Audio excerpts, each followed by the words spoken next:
L'ouverture du panoramique des Dômes aura bien lieu demain, comme prévu. Nous en parlerons largement dans cette édition. Mais pour commencer, je reçois l'initiateur du projet, Jean-Yves Goudbel. Bonsoir. Bonsoir. Vous êtes le président du Conseil général du Puy-de-Dôme. Vous l'avez fortement voulu, ce train à Crémaillère. Dans quel état d'esprit êtes-vous à la veille de son ouverture au public? C'est une grande satisfaction de voir qu'un projet, certes que j'ai initié, mais qui est un projet collectif de l'ensemble du Conseil général, voit aujourd'hui sa réalisation, son entrée dans une phase opérationnelle, dans des temps qui ont été respectés, dans un budget qui a été strictement respecté et sans discussion, sans contentieux. 80 millions d'euros. C'est un peu plus de 80 millions d'euros, sur lequel le Conseil général a apporté 30 millions. Nous avons eu des concours extérieurs à hauteur de 65% de la masse totale.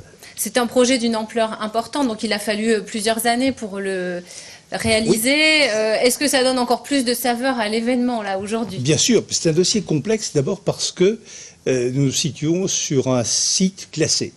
Donc avec un certain nombre de contraintes, grand site de France, site classé au titre de la loi 1930.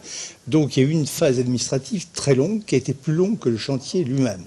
Et puis un chantier qui est forcément complexe en zone de montagne avec les problèmes d'intempéries qu'il peut y avoir, les risques, etc. Donc je dirais que ça donne effectivement plus de saveur. Je disais l'autre jour, c'est pas le tramway nommé Désir, mais c'est le train nommé Désir qui va rouler demain. Est-ce que votre première préoccupation dans ce dossier et dans ce projet, ça a été la préservation du site? Est-ce que le site était abîmé par trop de visiteurs au sommet? Tout à fait. Si vous voulez, nous avons eu le label Grand Site de France en 2008. Parallèlement, nous réfléchissions à la manière de conduire les visiteurs au sommet du Puy-de-Dôme. Et nous avons eu une approbation totale du ministère de l'Environnement à ce moment-là, qui a estimé que c'était dans l'esprit du grand site, autrement dit, la préservation d'un site. Mais en même temps qu'il y avait préservation d'un site, il fallait permettre aux gens de voir ce site, d'être sur ce site. La deuxième préoccupation que nous avons eue, c'était aussi une préoccupation de sécurité. Oui. Parce qu'il est clair que la route n'assurait pas une sécurité totale pour les visiteurs. Alors, 22 mois de travaux, ça a été lourd, important, il a fallu largement déboiser, ce que les gens n'ont pas forcément compris à une époque, mais c'est vraiment dans l'objectif de la préservation et de l'environnement qu'il a fallu en passer par là, j'allais dire. Il faut savoir que les puits n'étaient pas boisés. Ils ont été boisés ces dernières années avec un inconvénient majeur, c'est la fermeture des paysages. C'est-à-dire qu'on ne voit plus ce qui se passe autour.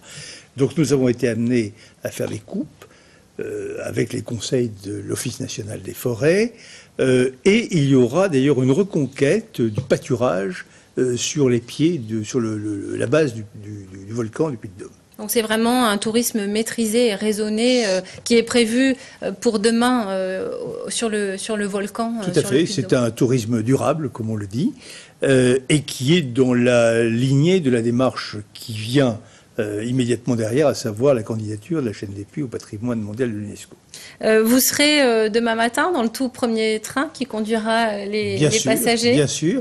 Mais vous savez que demain, c'est l'ouverture au public. J'ai souhaité que les Puy-de-Dômois puissent être les premiers à découvrir le train.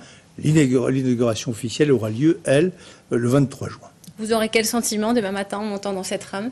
Sans doute de satisfaction, mais d'une satisfaction partagée, parce qu'encore une fois, comme je vous l'ai dit, c'est le résultat d'un travail collectif au Conseil général, aussi avec les entreprises qui ont travaillé, notamment l'entreprise concessionnaire et les services de l'État qui nous ont véritablement accompagnés de manière très satisfaisante sur ce projet. Ce sera une journée marquante parce que le public et les visiteurs vont pouvoir retrouver un site qui était fermé depuis longtemps. C'est un moment, si j'ose dire, historique, parce que ça nous ramène quelques années en arrière, quelques décennies en arrière, un siècle en arrière, même un peu plus, avec le premier train qui gravissait le Puy-de-Dôme. Donc c'est un moment important de l'histoire de la chaîne des Puys. Merci Jean-Yves Goudbel d'avoir répondu à notre invitation.